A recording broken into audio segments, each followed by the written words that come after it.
I'm Scott, and this is episode 42 of What Makes This Map Great. We dive deep into amazing games, analyzing their level design, stunning art, creative combat, as well as uncover their secrets and see just how much they've influenced the gaming world. And in this episode, we're finishing the fourth chapter of Half-Life, OfficeComplex.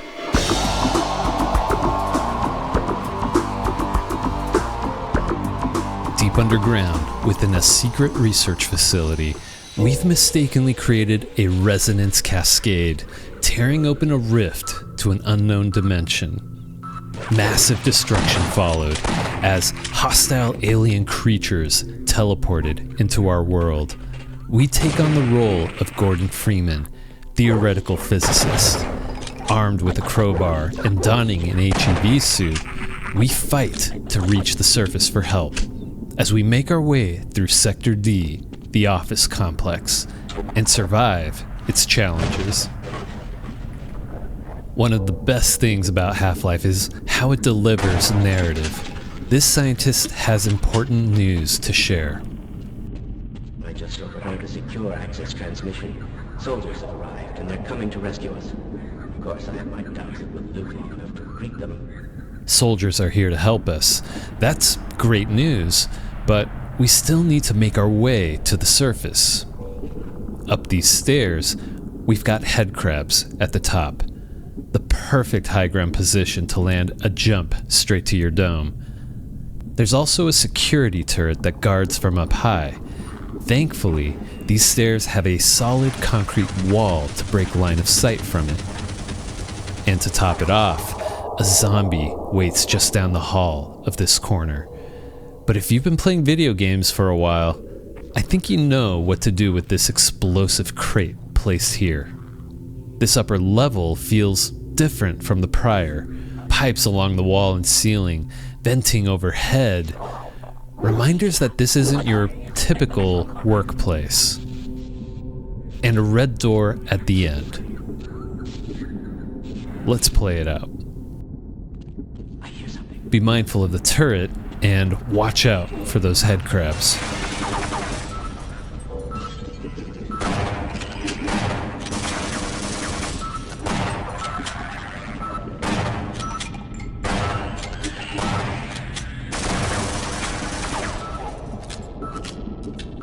A well-placed grenade will take out that sentry turret.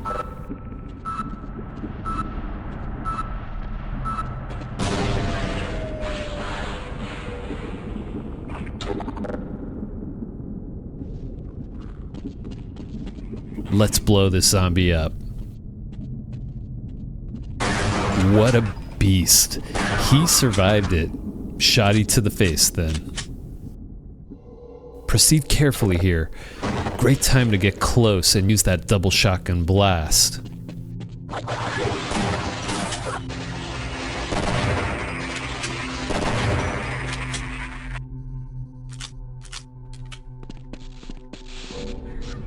We're through, and we're given multiple paths to follow. Hey, what the hell are you doing down here? Get topside! I hear troops are coming in to save us. There's a nice secret tucked behind the red door in the corner. Through the vent, we explore through ventilation shafts. Love the hardware modeled out, as well as the variants and textures from insulation details to metal.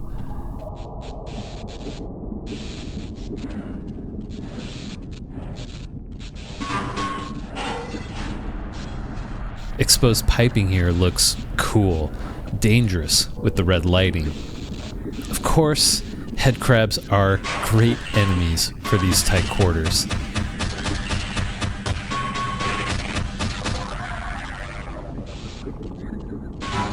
And check this out.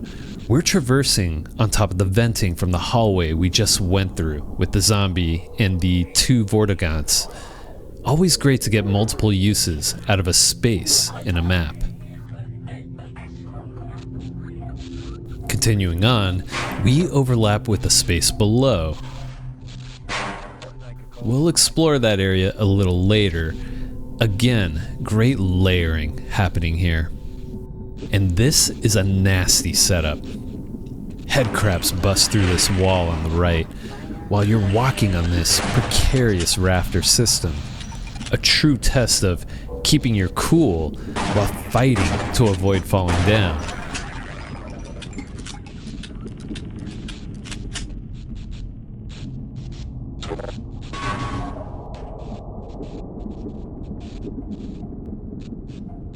Pistol is accurate and efficient right here.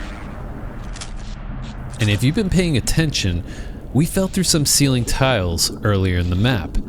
Tread carefully across these specific types of tiles.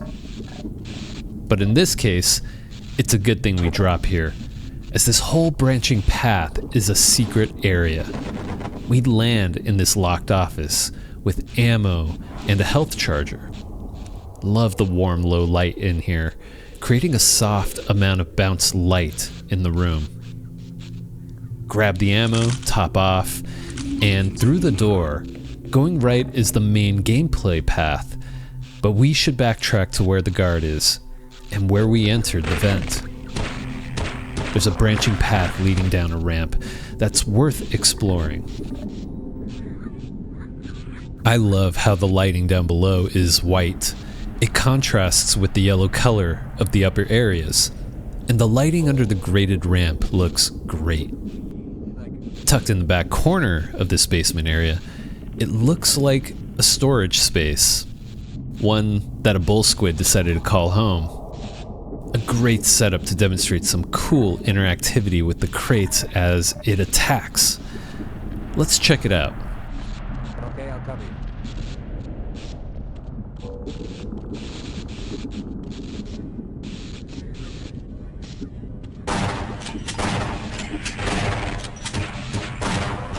Headcrabs down. Got one.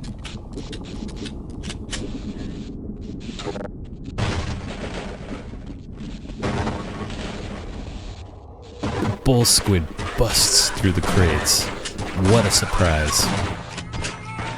Ah, that cry it lets out as it dies makes me sad. Well, let's grab this ammo and whatever nades we can carry.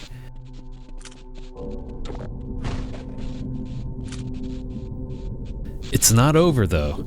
2 Vortigaunts spawn in, but they're no match for the double shotgun blast. Got another one. So, let's return back to the main gameplay path. We have this giant lobby room, as well as a red door to the left, which is unfortunately locked. That's the story of this chapter, right? This open space looks like it might have been a break room of sorts, maybe a cafeteria. Tables are thrown about as a zombie appears to be snacking on a dead scientist. Large lights suspend from above, illuminating the space below. And up top, we can see another level with a red exit sign blinking. To continue through, we'll need to bust down this barricade and through this dark hall. I wonder why it was barricaded. Let's see some action.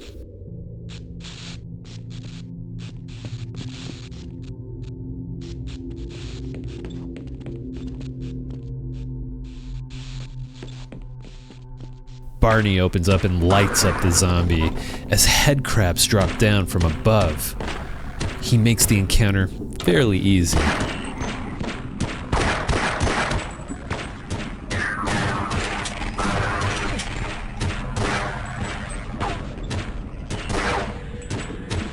That's one less horror in the world. These poor scientists. Something must have terrified them from the other side of this barricade. Let's bust it down with our crowbar and proceed with caution. Get my hand.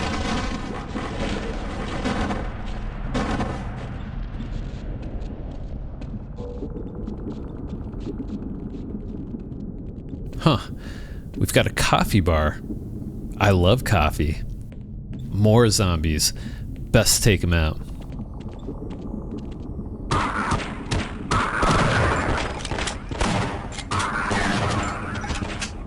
Got another one. This confirms my thoughts on the prior space. This is all part of a break area Warm yellow lighting invites us in to serve ourselves some fresh coffee. Some great texture work on these coffee stations. Notice the valve label on one of them? And we also have a health charger in the corner, in case you burn yourself with a hot cup of joe, I guess.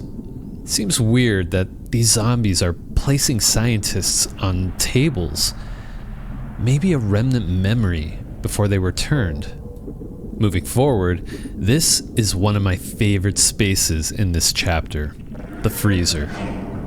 Unlike the bricks, concretes, and tiles of the main office complex, this area is a complete change-up. Cold white metal panels and steel beams construct the space. Small white tiling on the floor. The textures are cleverly tiled too, creating believable surfaces. Floor trims meet with the walls, venting and fans in various spots, with service panels and what I'll guess are radiator features to run the cooling. Most of it is cleverly detailed, especially with the hanging meats and boxes of produce. But there are dangers in here, head crabs as well as bull squids.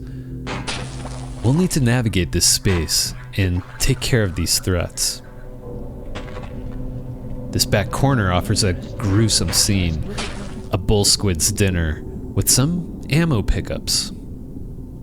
Across the way is a hint to the path forward, a security guard dead within this air vent next to a battery. An obvious hint is provided to us. Contrasting this desaturated space is a red cargo lift suspended from a ceiling track. It should catch your eye. And to pair with it, a red glowing lever just down the hall from it. Great use of color to solve this traversal puzzle. And once we activate that, we'll need to venture on the upper levels through vents and walk across some shelving. Again, clever use of gameplay space to serve more than one purpose. Okay, let's do this. Barney can come along.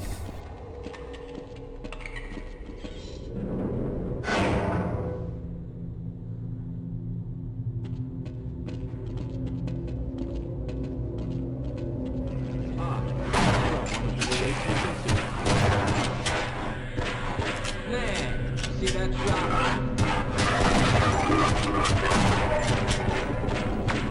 Barney, you're like a laser, See man. that shot? Grab some ammo.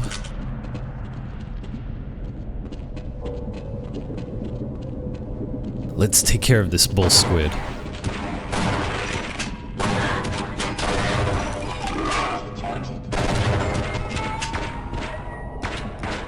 By the way, if you're enjoying the content that I'm making, consider supporting the channel by liking, subbing, doing all of the YouTube stuff. It is greatly appreciated. Let's keep going. We may as well clear the area of head crabs. Loop back around to the start of the freezer. Oh, but let's not forget to pull that lever.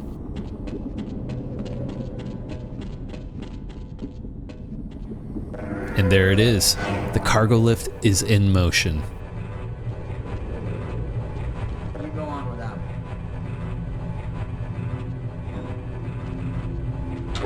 Through the vents, let's not let head crabs get the jump on us.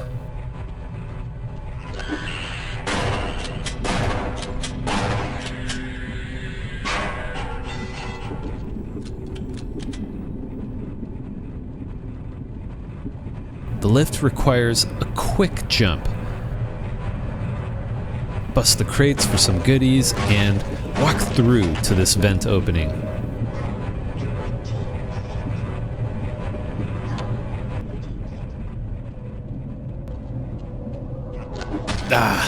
One head crab gets the jump on me. And now we can continue forward. The dark shaft seems ominous. Thankfully, we have a flashlight.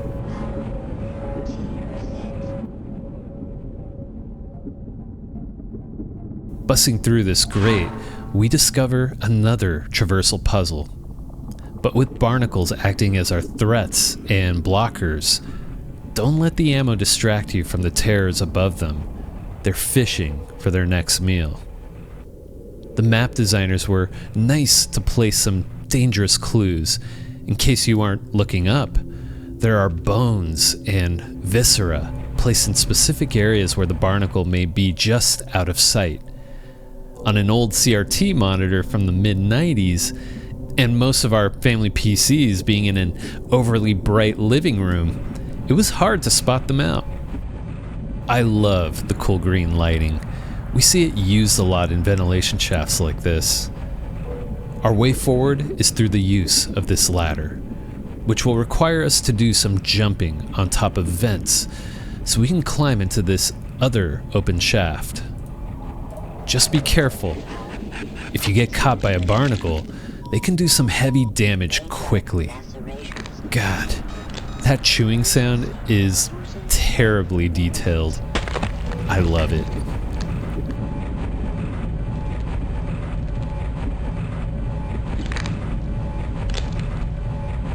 Okay, let's run through it. I like to take out the barnacles with the shotgun. A single blast usually takes them out quickly.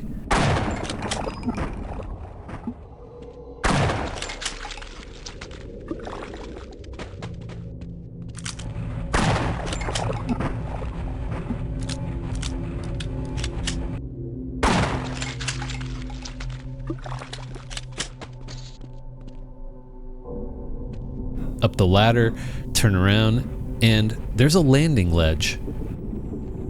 Some careful jumps, and we made it through. A dead end in one direction, only one way to go.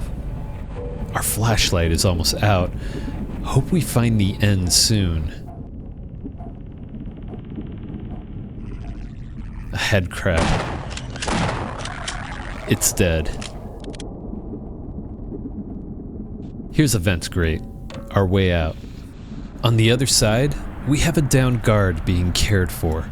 Stairs leading up to the next floor, as a scientist opens up the red door that, you guessed it, leads to the cafeteria space from earlier.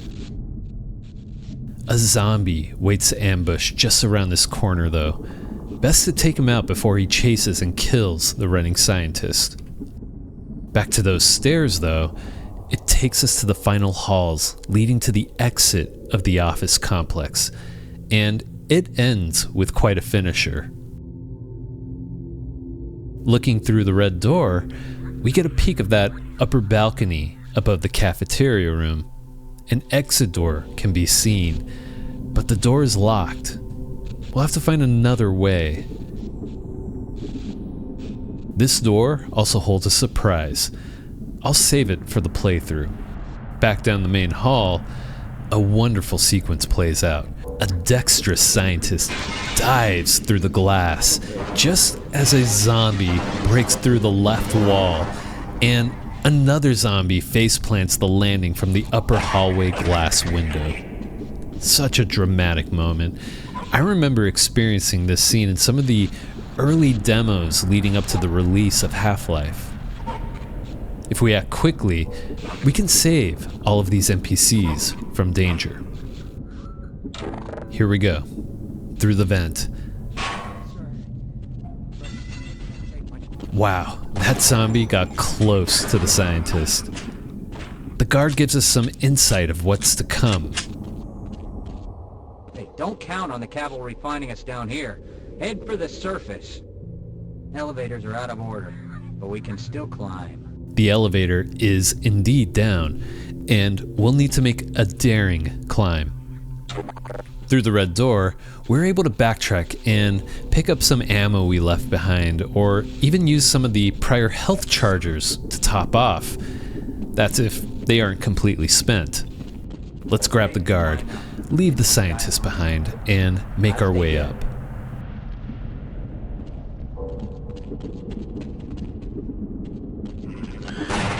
As usual, the head crabs always seem to get a free hit on me.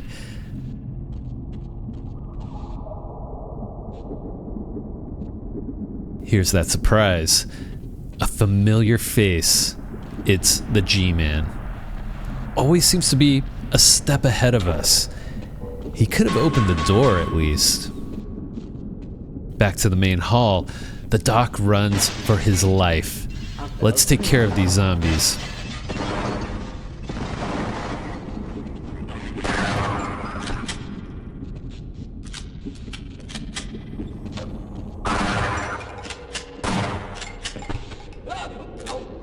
You're safe, Doc. The guard was late to the party, but no problem. This secret space requires some movement tech specific to Half-Life, the crouch jump. If you jump and crouch in the air, you lift your feet up, giving you a bit more height clearance, allowing you to jump and crawl through tight spaces that are higher up. Dr. Van Buren, diplomatic relations. That tracks. I'll cover that in the trivia section. We can make our way into this storage area through the broken wall for some supplies. Before we head for the exit, a few things I want to point out in this space. Love the low light in this storage room. Really shows off how nice the baked lighting and shadows are in this engine. This upper hallway is purely aesthetic, which served its purpose well in the scripted event. But the color pairs well with the glass and steel supports, contrasting against the yellow brick walls below. Now, this elevator shaft is the grand finale. We have a significant drop, and a poor scientist dangling on a ladder above. I can't hold on much longer.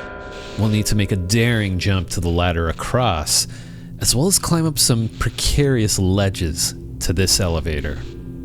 The stuff of nightmares for anyone afraid of heights. But we're Gordon Freeman. Let's put our degree to use here. A swift jump. We grab the ladder. I can't hold on much longer. He can't hold on much longer. Maybe we can save him. Carefully climb. Oh no. Oh no. Well, we have to keep climbing. Get to the surface and get help.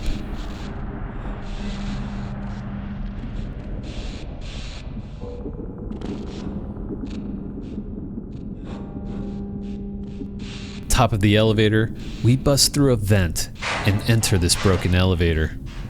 Somehow the doors open and we enter the next chapter. We've got hostiles. The office complex was in preparation for this chapter. Our combat abilities, as well as our cleverness in navigating environmental puzzles, will be pushed hard here. And that help coming from the military? Rescued at last. Thank God you're here. Yeah.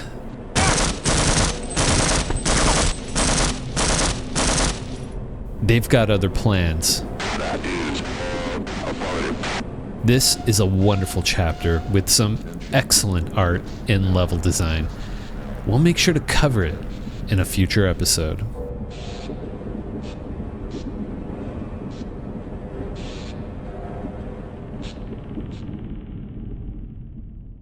So here's the part where we go over some quick trivia regarding our featured map. This map was created by a very small team of 2 map designers, John Guthrie and Marc Laidlaw.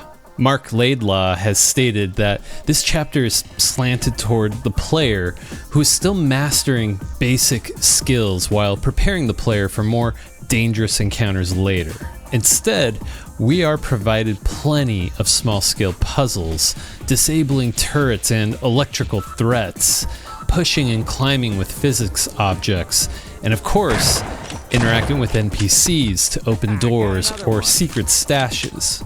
In regards to combat, slow zombies are easy to deal with. Groups of Vortigaunts, they step it up a bit, especially since they work together, but they do go down easily. This teaches you the skills you need for the next chapter, where you're going to have to start dealing with military Marines. So there's some signage throughout the map that are kind of little Easter eggs. There's a direction sign facing the elevator doors at the start of the chapter that reads, "Work harder, not smarter." There are also door signs that read Dr. Newell, obviously a nod to Gabe Newell, the owner of Valve. And there's also a sign for Dr. Van Buren, for Bill Van Buren, and Bill is the producer, designer, lead animator, and content lead over at Valve. Next piece of trivia, we see the return of an unseen vent monster. We experienced it in the prior chapter when we got introduced to the Hound's Eye at a corner vent. It makes a return in one of the offices, and we see a scientist attempting to save another one as it gets dragged into the vent and dies a horrible death. Based on my research, the monster was cut, so I guess we'll never see what this monster looks like, but sometimes it's scarier not knowing what the monster looks like. It's just an unseen horror that enjoys eating scientists. And last bit of trivia, I honestly don't remember doing this back in the day or seeing it, and I did try to do this in my playthrough. I think it maybe worked for a brief second, but in the freezer, the player can destroy the hanging slabs of meat with their crowbar, and it distracts the bull squid. For just a brief moment, it'll ignore the player, but sometimes that brief second is just enough for you to run away and reload your shotgun. If I missed any interesting trivia that you'd like to share with the community here, please leave it down in the comments section below. So, what makes the 4th chapter of Half-Life, OfficeComplex, a great set of maps? I've got a lot to say here, so buckle in. The atmosphere is thick, and it is full of storytelling. It does a great job of transitioning from the gritty industrial tunnels of the prior chapter into the sort of relatively comfortable yet now hazardous office spaces. Whether there's danger around a corner or something happened prior to you arriving, there are usually subtle hints warning you in advance. Additionally, the office spaces feel pretty believable, especially for the graphics technology of the mid-90s. The map designers use effective lighting throughout. Sections of the map are in low light with power malfunctioning, while sections that are functioning properly are well lit and feel somewhat cozy and normal in comparison. The office halls and rooms mostly use warm tones, while the shafts and especially the freezer section use cold white hues. Red signify crucial gameplay elements like locked doors and levers. And I love the use of green lighting for ventilation shaft spaces. Now, let's talk about the level design. The best way to describe it is it's a series of hub-like structures that encourages exploration through branching paths. Traversal is never a simple walk from point A to point B. Players must solve engaging environmental puzzles. Physics objects like crates create makeshift walkways and ledges. Crates also act as temporary cover against turrets. Navigating through vent shafts and precarious rafters over a dangerous vertical space. The map is always testing the player's cleverness and spatial awareness. And finally, the balance of combat and the narrative delivery. This is all a training experience, teaching you essential skills you'll need for the following chapter. The squad-based Vortigaunts are an easier version of the upcoming Marine squads in the next chapter. Even the shotgun is presented in this level, providing tons of ammo so you can experiment with it as much as possible. The turret setups also provide emergent gameplay, a fun discovery to use against swarms of headcrabs that block your path. And all of the guards and scientists in this area provide subtle narrative beats. It also changes as we progress through the level. Help from the military at first sounds hopeful at the start of this chapter, but as we get to the end of the level, it sounds more as an ominous warning. I'd even add that having all of these NPCs throughout adds to the immersion, making the journey to the surface feel like a desperate shared struggle.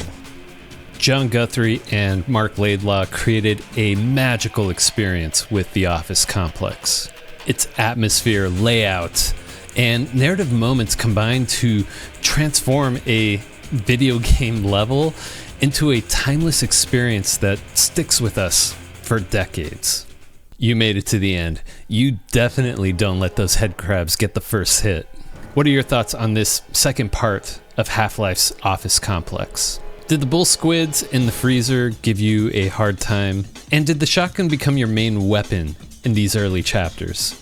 Share your thoughts and stories down in the comment section. I'd love to hear them. If you have a question you would like featured in a future episode of my Q&A series, leave it down in the comment section as well with the tag Frags and Coffee. And who knows, your question may be featured.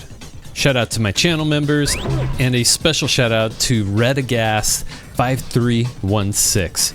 Your support is greatly appreciated. Thank you so much. If you'd like a special shout out as well, consider supporting the channel by providing a super thanks.